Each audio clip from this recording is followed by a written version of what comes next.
저는 야당에서 세월호 7시간을 탄핵소추 사안에 넣은 거에 대해서 저는 동의하지 않습니다.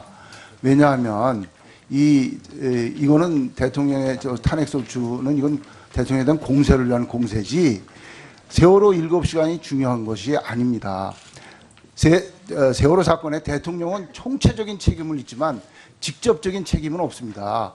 직접적인 책임은 현장 대응 능력의 문제에서 있었던 겁니다. 그러면 지금 대통령은 노셔도 돼요. 7시간. 아무것도 안 하죠. 인사만 잘해 주시면, 현장 책임자만 잘 임명해 주시면 대통령은 그냥 노셔도 됩니다. 전두환 정권 때 경제가 왜 됐냐? 대통령이 관심 없으셔서 잘 된 거예요. 김재익 수석이나 이런 사람들 잘 임명해서 된 거예요. 그리고 임진왜란 때 선조가 전쟁하는 거 아닙니다. 이순신 장군이 전쟁하는 거예요. 잘 임명만 하면 돼요.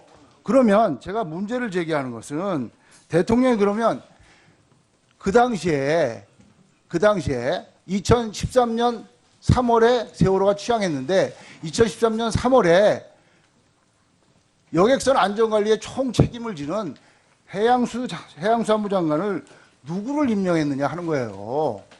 제가 이 책을 보니까 뭐라고 돼 있냐면, 부활된 해양수산부의 초대 장관으로 윤진숙 본부장이 낙점되었는데 이는 해양수산 분야에 종사하는 많은 사람들을 멘붕에 빠뜨렸다.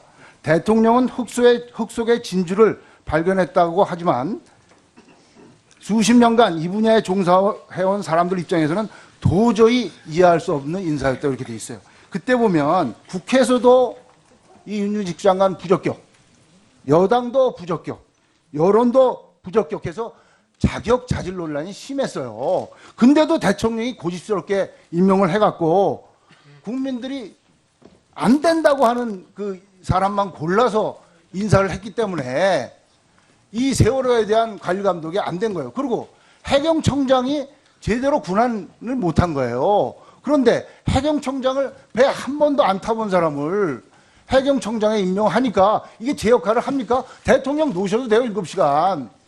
그런데 왜 제대로 자격과 자질을 갖춘 사람들을 적재적소를 골라서 임명해주지 못했느냐, 이거에 대한 아쉬움을 말씀을 드리는 겁니다. 실적분이나 인사정이 한번 드리겠습니다.